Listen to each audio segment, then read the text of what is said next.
everyone, and welcome back to another Backlot Banter movie review. My name is Tucker Hazel, and I've got a co-host who has some sort of secret power hiding inside of him, Tanner Dykstra, and today we're here to talk about Brahmastra Part 1 Shiva, the first entry in the first cinematic universe coming out of India, the Astraverse, directed by Ayan Mukherjee. And we just got out of the theater seeing it. It wasn't a huge crowd, you know. This is more of a select niche market over here in the U.S. But we were very excited to see it, and we're very excited to talk to you about it. But if you want to talk to us about this movie or any of the other movies that we're reviewing, have reviewed, will review in the future, join our Discord. That link is in the top description. We would really love to get to know you down there. And also subscribe to this channel, please, because we review a lot of movies. And also leave a comment, letting us know your thoughts on this film as well, because I think this might be a popular one. But Tanner, we just got out of seeing Brahmastra Part 1, Shiva. I would like to know your thoughts on this film. You know what, Tucker? Starting a trilogy is a tall order, let alone having that trilogy be the beginning of a cinematic superhero universe. Yes. And does Brahmastra Part 1, Shiva, fill that tall order? I would contend somewhat. It's good enough, I would say, as a first step. It didn't blow me away, and I was feeling the runtime of this one a little bit, as opposed to maybe something like an RRR, which we've talked about extensively in our love for that film. Yes. Maybe comparing it to the big breakout one, the big breakout Indian film of this year is a bit unfair. But I still think that Brahmastra Part 1 Shiva has some solid things to offer, as well as a few disappointing elements. But I want to hear what you have to say. Yeah, I thought this was a fun movie, but I can definitely understand where you're coming from. There's some elements that I can definitely criticize, and it didn't get me up in my seat, raring to go, like I was maybe wanting it to. But I think that's okay. I think this is a film with a lot of heart. It's got a lot of style. It's very well made. I like the actors a lot, and I think it creates a really interesting world that, frankly, I do want to see more from. So the idea that they're creating an Astraverse, this is planned to be a larger series with more chapters in it. I'll be coming back for them because, well, this film isn't the greatest thing I've ever seen. There's so many seeds of ideas here, and they cover so much ground in just this first film that I'm like, I can't even comprehend where they're going to go next. This movie goes balls to the walls for most of its runtime, and it definitely is better for it. Yeah, because I was sitting in my seat in the theater for this film, and I was asking myself, you know, in my idea of what the first film in a series does, where would I end this film? I was like, I'd probably end it here, or maybe here, or maybe here. But this film blows past all of those all of those bus stops on the route of the plot progression, and takes us all the way to what seems like the end of the line. Yeah. The credits are getting ready to roll. I'm like, where's the second film gonna go? This is the first part of a trilogy. Where are they gonna go from here? And then they have that little tag that I'm like, I see. Okay, I'm in. You know what? Yes. I'm in. And I think it's not only just because of that tag that I'm in, but also, as you said, because of our lead actors here, Ranbir Kapoor, Alia Bhatt. They're cute. They're fun in this. I really like their, you know, they have a sort of a basic sort of romance that you might see in a film like this, but they're both charismatic. They're both cute. I like to see them sort of trade this dialogue back and forth. You know, give these giant flowery speeches professing their love for one another. Yeah. It's fun. You know what? You get swept up in it in the theater. The romance is definitely the strongest aspect of this film, in my opinion. I think the action and the world building are definitely what you come for, but what surprised me the most was how much I was invested in this romance. Not because it's super inventive. It's not a will they, won't they. From the moment they meet, you know they're going to fall in love, of course. It's this kind of story. But there's not really any questions along the way. But I find that kind of satisfying in a way, because what instead we get is just a deepening of this connection between the two of them across the course of the film, played incredibly by these two actors who I can't wait to see more from. And that romance is what pulled me all the way through, and it also is the thematic core of this film. No spoilers here. We might do some spoilers at the end of this review. But love and the connection between these two characters is what fuels everything throughout this film. And because that connection between the two of them is so strong and is palpable for their chemistry and their dialogue, it absolutely worked really well for me. And that is the main thing that I came for. But I also do think that world building and the action that comes with the unique aspects of the world building are really interesting. We've got these Astros, we've got this history, and this sort of secret organization that's been operating in the background, and superhero characters that are kind of waiting to be revealed. And I found the reveals and the pacing of that to be really, really satisfying. the world building, as you said, Tucker, is a strong aspect of this film. This film really rests on building a world, building these artifacts, on all these characters, and how do they relate to each other, and the reveals therein. And while that can, I think, fall victim to maybe a little bit of like, yeah, obviously that is the reveal here. Yes, obviously this is something. This is the thing that the villain is after, and this is their motivation, and X, Y, and Z, which I think is maybe a bit of a detriment of this film. Just the predictability, the color by numbers nature of some of the plot here. You're right. I'm willing to come back and see where the sequels go, where the spin-offs go, and things like that. Just because I think that they are able to craft a world that can create compelling action sequences. Yes. In the first of two third act action sequences in this film, I would say, I was like, you know what? I was maybe in a lull a little bit, but this music, these effects, this editing, I'm in this third act action sequence right now. Yeah, and it's the music that really also blew me away. It was that romance, and I expected there to be music that I enjoyed here, but the variety and the differences between the scores of quieter piano stuff, and they use guitar, and they use full orchestra, and there's sometimes some techno stuff in there. It goes across the whole spectrum, and I thought the music was great throughout, and definitely is what fueled me in these action sequences, because I think the choreography is good, and I like the effects. There's lots of particle effects, there's lots of flashy colors, and it definitely is unique in terms of these Astras using powers that you don't usually see in superhero films, the American superhero films that we're getting. Giant bulls, giant monkeys, people jumping, people running really fast. It is definitely played into an interesting way that's fueled by this history, but the music kept me going throughout. Whether it was a quieter scene, whether it was an action sequence, I always loved the music across the whole thing.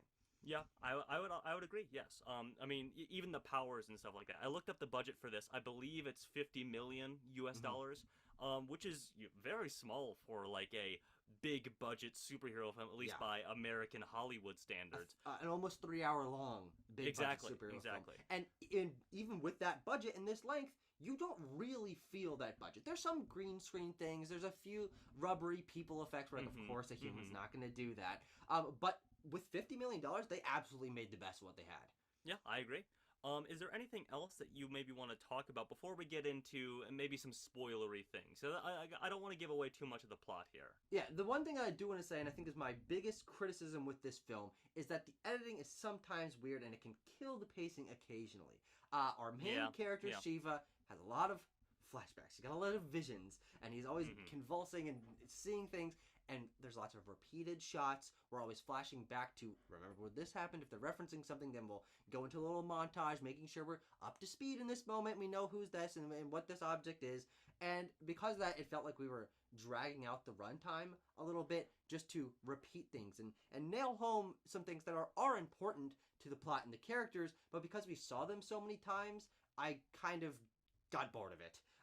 Whenever I saw Shiva going into convulsions and the editing was stepping back and forth between a bunch of things, I'm like, I can kind of just check out here because I know we're going to figure this out again later on. Yeah, that's something I will say about this film is and maybe my largest detriment is it is a film that goes over itself a number of times. Yes, absolutely. When there is a reveal, boy howdy, they make sure you understand the ins and outs of that reveal. Yes. It's that we talk about it 3, 4, 5 times within a span of 10-15 minutes.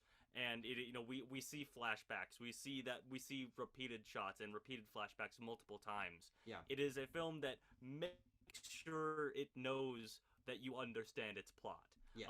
And it's a plot that doesn't really take a whole lot of understanding to fully grasp, I would say. Because it definitely does fall into archetypes of superhero things, of world building, of anime sort of tropes that are like, I understand where this is going because I've consumed enough of this media, and of course, that's just an expectation. It's a thing we bring in with us. It's not the fault of this film, but because it wasn't incredibly unique or creative with its world building or story points, I was always like, oh, I know, this is what's happening, boom, I know where that's going to go. But the last thing I do want to praise the movie on is the production design. It's got incredible lavish sets, really great use of color. There's all sorts of extras and dancing and complicated things going on, and visually it really is a treat. They go to a lot of different locations. Every fight and every conversation takes place in a different place. And I was really impressed by the scope and detail of the production design. And it's just so colorful. My eyes were drinking it all in. Yeah. I would give Brahmastra Part 1 Shiva Thank you for saying the whole name. Yeah, thank you. I say the whole name every time. I would give it a 7 out of 10. Flat 7 out of 10. Sure. 7.0. I think there's a lot to like here, especially when you get down to it. Our core characters, our core two main characters are very likable, charismatic. Yeah. But I think around the edges, it is where this film falls into some pitfalls here, like with the going over itself a number of times. It can get tiring, especially when you're in a movie that's nearing 3 hours in runtime. But I'm gonna land on a 7 out of 10. For me, it's going to be higher than that. I'm going to get a little bit over an 8 with an 8.2. I think this movie is absolutely worth seeing. I think it's a great start to something that could end up being really special if we are seeing plants here that we are learn a little bit more later on, and then the world becomes a little more interesting. I was impressed by how far they took this film and just how much they packed into this runtime because, well, I did feel it in places as I was talking with the editing. I do think it used that runtime well. There's not a lot of stuff I would have, or whole sequences I would have cut out, whole storylines. And because of that, and because of the production design and the amazing music and the really charismatic leads, I had a lot of fun with this movie. And I want to see other Ayan Mukherjee movies. I want to see other films of this ilk we saw RRR this year. We'll definitely be picking up any Indian blockbuster theater experiences that we can and reviewing them for you. But that's our spoiler-free review. Stick around. We're going to talk a little bit about some things that you might not want to know. But Tanner, what's the spoiler thing that sticks out most to you that you find the most interesting? I just kind of want to talk about this tag that's leading us into the second film. Because as I said, that was really what sold the film for me at the end. Because I was like, yeah, I understand what we're doing here, but where's the second film gonna go? Yeah. You know, because the film ends with an action sequence that's destroying the universe. Yes. And the love between our characters, the power of love, is what saves the day ultimately. Yes. And we're like, the universe was almost destroyed. Yes. What the hell's happening after this? We've unlocked Shiva's powers. You know, we've seen the full extent of them. He has reunited with his love interest. We stopped the thing that was going to destroy the universe, and I was questioning, where is it going to go from here? But of course, I probably should have put this together. But of course, we have to see his father, Dev, come back and reap his revenge in the second film with Brahmastra Part 2, Dev, coming to theaters soon. And probably not soon, but probably not eventually. Soonish. Of course, we have to bring the prodigal son and the evil father together for a big battle in the second film. And who knows where the third film will go if we get another 3 hours of story. But that's just something that really stuck out to me and will really get me in the theater for Brahmastra Part 2.